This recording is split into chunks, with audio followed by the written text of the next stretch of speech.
Students, welcome once again in Shri Shyam study point. और जैसा कि आपको पता है न्यूट्रिशन इन ह्यूमंस के बारे में हम पढ़ रहे हैं। तो न्यूट्रिशन इन ह्यूमंस में हमने प्रीवियस लेक्चर के अंदर डाइजेशन कंप्लीट किया। आज हम नेक्स्ट स्टेप को लेकर आए हैं। फिर आपके लिए क्या है जो नेक्स्ट स्टेप होगा ह्यूमन न्यूट्रिशन में, वो क्या होगा? एब्जॉर्प्शन। तो एब्जॉर्प्शन किस तरह से होता है ह्यूमन के अंदर, वो हम आज पढ़ने वाले हैं। एब्जॉर्प्शन एंड एसिमिलेशन के बारे में हम आज पढ़ेंगे। तो क्योंकि डाइजेस्ट हो चुका है फूड हमारा, और अभी तक हम कहां पर हैं? स्मॉल इंटेस्टाइन के अंदर है हमारे फूड के साथ, ठीक है। तो क्योंकि हमारा जो फूड है वो स्मॉल इंटेस्टाइन के अंदर पूरी तरह से डाइजेस्ट हो गया, तो हमारे पास सिंपलर फॉर्म ऑफ फूड है। फ्रक्टोज ग्लूकोज दो भाइयों के साथ amino acid and fatty acid दो भाई है, चचेरे भाई फैटी एसिड और अमीनो एसिड्स, और दो सगे भाई जो है ग्लूकोज एंड फ्रक्टोज हमारे पास है। अब ये जो फूड है, जो डाइजेस्टेड फूड है, वो हर एक पार्ट तक अब पहुंचाना जरूरी है हमारे लिए। जैसे कि फिंगर को भी जरूरत होती है, मसल्स को भी जरूरत होती है, हेड को भी जरूरत होती है, लेकिन जो फूड है वो हमारा कहां पर है? सारा का सारा हमारे डाइजेस्टिव सिस्टम में, स्टमक और स्मॉल इंटेस्टाइन के अंदर पड़ा है सारा का सारा डाइजेस्टेड फूड। अब उसको हर एक पार्ट तक पहुंचाना जरूरी होता है। तो उसके लिए कौन काम करेगा? हमारा ब्लड काम करता है, जो पूरे बॉडी के अंदर फूड को लेके जाएगा। क्योंकि फूड डाइजेस्ट हो चुका है, अब तैयार है कि हाँ जी सभी पार्ट्स के लिए यूज करने के लिए फूड तैयार है। क्योंकि कॉम्प्लेक्स फॉर्म तो बॉडी यूज नहीं कर पाती, तो सिंपल फॉर्म में कन्वर्ट करने के लिए हमारे पास ऑर्गन एक सिस्टम है। ऑर्गन का पूरा लंबा चौड़ा बढ़िया बना हुआ developed well developed digestive system हमारे अंदर होता है। तो अब इस सिस्टम ने जो है वो अपना काम कर दिया है डाइजेशन का। अब ये है कि हर एक पार्ट को अपना फूड लेके जाना पड़ेगा। अब ये तो हो नहीं सकता कि मसल्स आएंगे डाइजेस्टिव सिस्टम के पास और कहेंगे लाओ जी हमारा फूड और ले जाएंगे, ऐसे तो है नहीं। पार्ट्स तो अपनी जगह पर रहेंगे, तो वहां तक फूड पहुंचाना पड़ेगा। कौन सा फूड? डाइजेस्टेड फूड, क्योंकि कॉम्प्लेक्स फूड तो वो यूज ही नहीं कर सकते। डाइजेस्टेड फूड पहुंचाने के लिए यहाँ पर स्मॉल इंटेस्टाइन के अंदर कुछ ना कुछ मॉडिफिकेशन होती है। तो वो फूड पहुंचाएगा कौन? सबसे बड़ी बात यहाँ पर क्या है? वो फूड पहुंचाएगा कौन? वो फूड पहुंचाएगा ब्लड। अब ब्लड के अंदर फूड कैसे जाएगा? This is called absorption. Absorption is the process. Absorption क्या होता है? जिसके अंदर ब्लड के अंदर फूड एब्जॉर्ब होता है, ठीक है ना। ह्यूमंस के अंदर क्या होता है? द डाइजेस्टेड, एब्जॉर्प्शन में क्या होता है? द डाइजेस्टेड फूड, जो डाइजेस्टेड फूड है, simple food is absorb into blood. Blood के अंदर एब्जॉर्ब होता है वो। और मैक्सिमम जो एब्जॉर्प्शन होती कहां पर है? स्टमक में होगी या माउथ में होगी या ओइसोफेगस में होगी? तीनों में नहीं होती ज्यादा। क्यों नहीं होती? क्योंकि माउथ में और ओइसोफेगस से कैसे होगी एब्जॉर्प्शन? किसकी होनी है? डाइजेस्टेड फूड की। और डाइजेस्टेड फूड ना तो पूरी तरह स्टमक में होता है, ना माउथ में होता है, ना ओइसोफेगस में होता है। तो इनमें तो एब्जॉर्प्शन हो ही नहीं सकती। सबसे ज्यादा डाइजेस्टेड फूड कहां होता है? स्मॉल इंटेस्टाइन में। तो एब्जॉर्प्शन भी कहां पर होनी होगी? यानी कि ब्लड के अंदर जो फूड जाएगा वो भी कहां से जाएगा? स्मॉल इंटेस्टाइन से ही जा सकता है, क्योंकि ब्लड के अंदर जो फूड जाएगा वो सिंपल फूड होगा, ध्यान रखना। तो इसीलिए स्मॉल इंटेस्टाइन में सबसे ज्यादा सिंपल फूड प्रेजेंट होता है। अब एक चीज और बताता हूं, हालांकि जो स्टमक है ना हमारा, उसके अंदर भी थोड़ी बहुत एब्जॉर्प्शन हो जाती है, लेकिन बहुत ही थोड़ी एब्जॉर्प्शन होती है वहां पर, क्योंकि डाइजेस्टेड फूड ही तो बहुत कम होता है वहां पर, ठीक है। तो digested food is absorbed into the blood and the maximum absorption जो होती है, maximum absorption occurs in small intestine. Small intestine के अंदर मैक्सिमम एब्जॉर्प्शन फूड की होती है, ठीक है ना। The maximum absorption occurs in small intestine. Small intestine के अंदर होती है। अब देखो क्यों होती है स्मॉल इंटेस्टाइन के अंदर? ऐसा क्या है? वो मॉडिफाइड होती है, ठीक है ना। तो the small intestine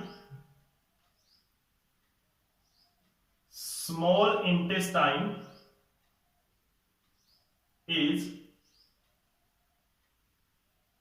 modified। Small intestine है वो क्या है? मॉडिफाइड है। The small intestine is modified for absorption of digested food. किस तरह से? द इनर वॉल ऑफ, जैसे कि मान लो ये स्मॉल इंटेस्टाइन है, इस तरह से ये अंदर की ओर फोल्ड होती है स्मॉल इंटेस्टाइन, पूरी की पूरी स्मॉल इंटेस्टाइन के अंदर इस तरह से होती है, लाइक दिस, पूरी की पूरी स्मॉल इंटेस्टाइन। यहां पर नहीं बना सकता, कचरा हो जाएगा, आपको समझ में नहीं आएगा, फिर आप कमेंट करोगे कि सर समझ में नहीं आता। ठीक है, लाइक दिस, इस तरह से क्या होती है, पूरी की पूरी स्मॉल इंटेस्टाइन है वो लाइक दिस। ये एक स्मॉल इंटेस्टाइन है, अंदर से आपको दिख रही है, ये इसकी वॉल है स्मॉल इंटेस्टाइन की, लाइक दिस, इस तरह से होती है स्मॉल इंटेस्टाइन। यहां से फूड का जो पेस्ट है वो मूव करता है इनके थ्रू, इनके बीच में से। This is the modification in small intestine. पूरी की पूरी स्मॉल इंटेस्टाइन इसी तरह से होती है कि उसके अंदर फिंगर लाइक प्रोजेक्शन होते हैं, इनको क्या बोलते हैं, विलाई बोल देते हैं या माइक्रो विलाई बोल देते हैं, एक ही बात होती है, माइक्रो विलाई और विलाई, छोटी छोटी विलाई, फिंगर लाइक प्रोजेक्शंस। अब मॉडिफिकेशन क्या होता है? मॉडिफिकेशन होता है किसी भी पर्सन को, किसी भी इंसान को जब कोई काम दिया जाता है कि आपने ये काम करना है, तो वो उसमें उसके लिए अपने आप को थोड़ा मॉडिफाई करता है, अपनी प्रैक्टिस करता है, उसमें अपने गट्स लगाता है, उसमें अपना मतलब डिफरेंट चीजें। अब आपको मैं कोई प्रोजेक्ट दे दूं तो आपने उस प्रोजेक्ट को कंप्लीट करने के लिए आपको क्या करना पड़ेगा, अलग अलग चीजें खोजनी पड़ेगी, डिस्कवर आप करोगे, कुछ नई चीजें भी आप खोजोगे और कई चीजें आप फाइंड करोगे और किसी की हेल्प लोगे तो उससे पूछोगे। तो ये सारी चीजें आपको क्या बना देती है, उस फील्ड के अंदर आपको एक्सपर्ट बना देती है। ठीक है, तो वैसे क्या है कि ये एब्जॉर्प्शन के फील्ड में इसको एक्सपर्ट बनने के लिए ये क्या हुआ, धीरे धीरे इसके अंदर मतलब ये स्मॉल इंटेस्टाइन है वो इस तरह से हो गई, अपने आप को उसने इस तरह से डेवलप कर लिया कि वो ज्यादा से ज्यादा एब्जॉर्प्शन कर पाए।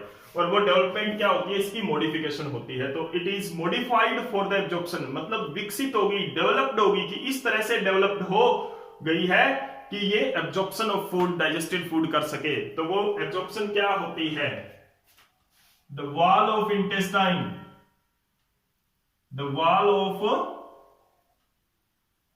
intestine has a finger-like projection, many finger-like projections,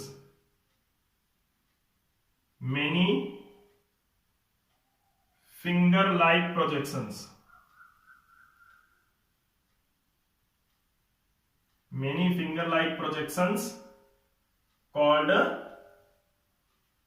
microvilli। उनको क्या बोलेंगे, माइक्रोविलाई या सिंपल विलाई बोल सकते हैं। अब देखो ये माइक्रोविलाई इसके ऊपर होगी। अब इनके अंदर एब्जॉर्प्शन में इनका क्या रोल होगा, देखो एब्जॉर्प्शन में इसके 2 रोल्स होते हैं। एक तो इनके अंदर बहुत ज्यादा ब्लड सप्लाई आ जाती है कि ब्लड वेसल्स है इनके अंदर होती है, यानी कि अगर मैं 1-2 विलाई का बड़ा डायग्राम आपके पास बनाऊं तो इस तरह से होती है। इसके अंदर क्या होती है, छोटी छोटी ब्लड की ट्यूब्स होती है, इस तरह से, इस तरह से ब्लड वेसल होती है इनके अंदर। ठीक है, तो जैसे कि अगर विलाई को मैं अगर शेड कर देता हूं थोड़ा सा, तो आपको ब्लड वेसल इसके अंदर अच्छी तरह से क्लियरली दिखेगी, इस तरह से, अंडरस्टैंड। तो ये जो आप देख रहे हो this is the blood vessel, इनके अंदर ये नेटवर्क होता है, मैंने एक ही ड्रॉ किया, इसके अंदर गुच्छा होता है, बहुत सारा नेटवर्क बन जाता है यहां पर ब्लड वेसल का। तो ये सिंगल विलाई है। ठीक है, अब क्या करता है ये सिंगल विलाई, यहां पर 2 फंक्शन होते हैं। मैं सीधा, एक तो अगर स्मॉल इंटेस्टाइन ऐसी होती है और एक इसके अंदर विलाई है, तो सेम लेंथ है अप्रोक्सीमेट। ठीक है, अब देखो दिस विलाई, ये जो विलाई है, this villi have rich in blood vessels. These villi have rich in, these villi are rich in blood vessels. Blood vessels इनके अंदर बहुत ज्यादा होती है। These villi are rich in blood vessels and अब देखो इनके अंदर क्या होता है, इनका जो मेन फंक्शन क्या है, यहां पर देखो।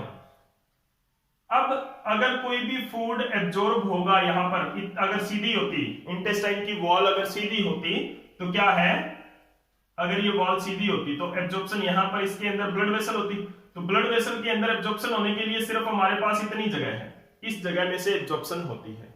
ठीक है, लेकिन अब देखो यहां पर ये विलाई है, यहां पर भी एक और विलाई है, इसके अंदर और विलाई होती है। अब देखो यहां पर कितनी जगह हुई है,